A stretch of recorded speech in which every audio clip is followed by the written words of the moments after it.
할렐루야. 사랑하는 대강의 가족 여러분, 오늘 하루도 하나님의 말씀과 동행하는 삶이 되길 소망합니다.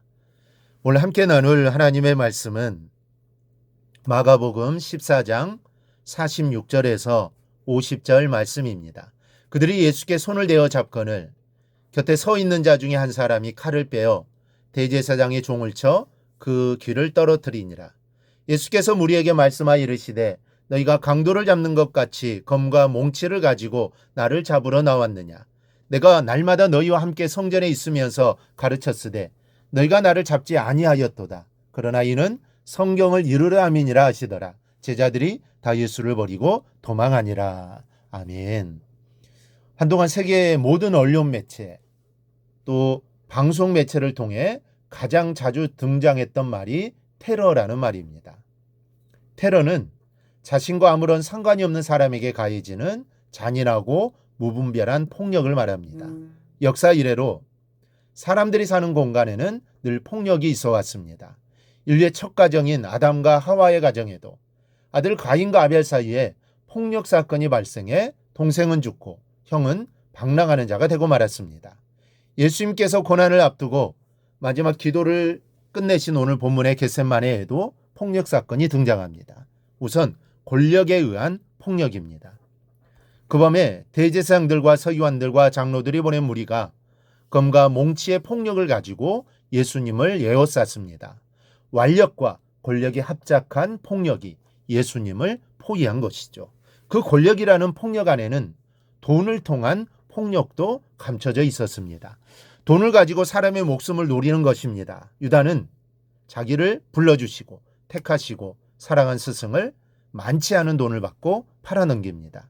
돈의 폭력이 다가가 입을 맞추는 순간 권력에 의한 칼과 몽치의 폭력이 예수님을 체포한 겁니다. 이 폭력에 대해 예수님과 제자들이 어떻게 대처했는가는 우리로 많은 것을 배우게 합니다. 특히 학교폭력, 또 성폭력, 가정폭력, 사이버 폭력 등 이 별의별 폭력들이 판을 치는 지금의 세상에서 크리스천들이 어떻게 대처해야 하는가를 생각하게 해줍니다.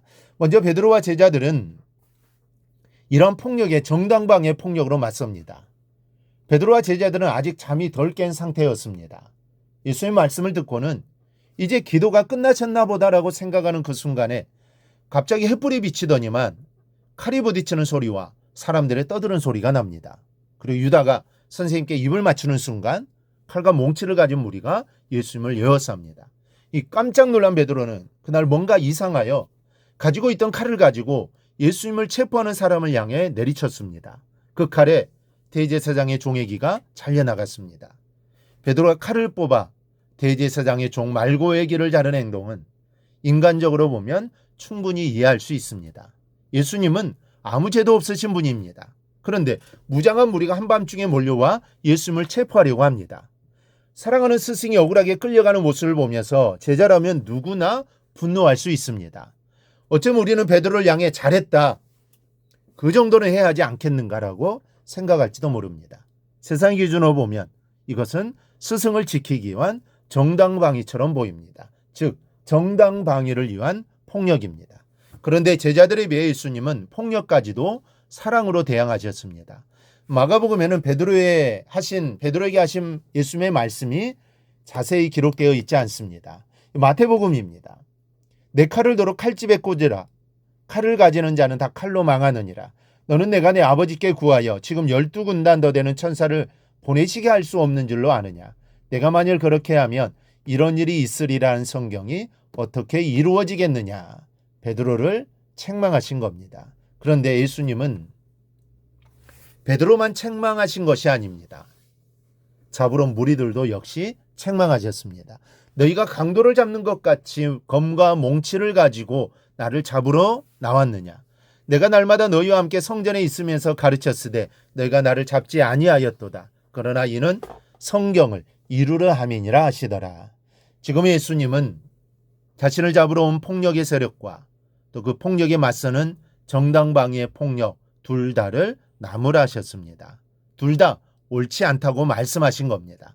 검을 가진 자는 검으로 망한다라고 분명하게 말씀하십니다. 미움은 미움을 가져오고 폭력은 폭력을 가져오고 칼은 칼을 가져오고 피는 피를 부른다는 말씀입니다. 그렇게 말씀하시면서 칼에 맞아 떨어져 버린 종의 길을 주어 다시 붙여주십니다. 사랑이 폭력을 감싸는 순간입니다. 폭력은 사랑으로만 이길 수 있습니다. 그것이 어떤 형태의 폭력이건 마찬가지입니다. 폭력은 사랑으로만 막을 수 있고 이길 수 있습니다. 그러나 그 사랑이 어떤 사랑인가가 중요합니다. 무조건 폭력을 용인하는 사랑을 말하는 것이 아닙니다.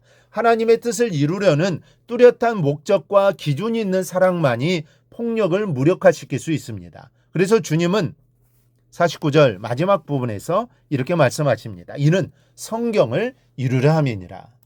여러분, 무조건적인 용납은 방종을 가져옵니다. 그리고 더 심한 범죄와 폭력으로 많은 사람을 괴롭게 하는 악순환을 가져오게 됩니다. 폭력을 이루는 사람도 사랑으로 받아들여야 합니다. 그렇게 하면 그 사랑으로 그는 하나님 안에서 자신을 발견할 것입니다. 그가 자신의 인생을 인도하시는 하나님의 손길을 발견하는 순간 그는 칼이든 몽치든 폭력을 내던지고 사랑과 평화의 사도가 될 겁니다. 우리가 살아가는 세상은 갈수록 폭력이 난무하는 세상입니다.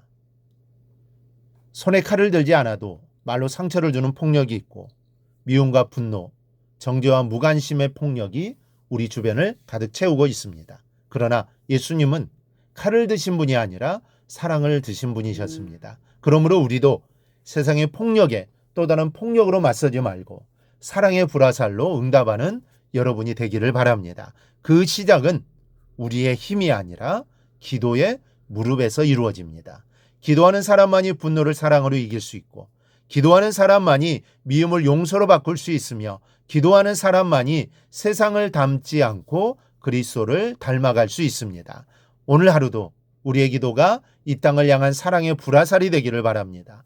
여러분의 기도를 통해 상처 입은 영혼이 회복되고 어두운 세상에 그리스도의 사랑이 흘러가게 되기를 주님의 이름으로 축원합니다. 오늘 묵상한 말씀을 굳게 잡고 삶으로 실천하며 살아내는 대강의 모든 성도들이 되기를 축복합니다.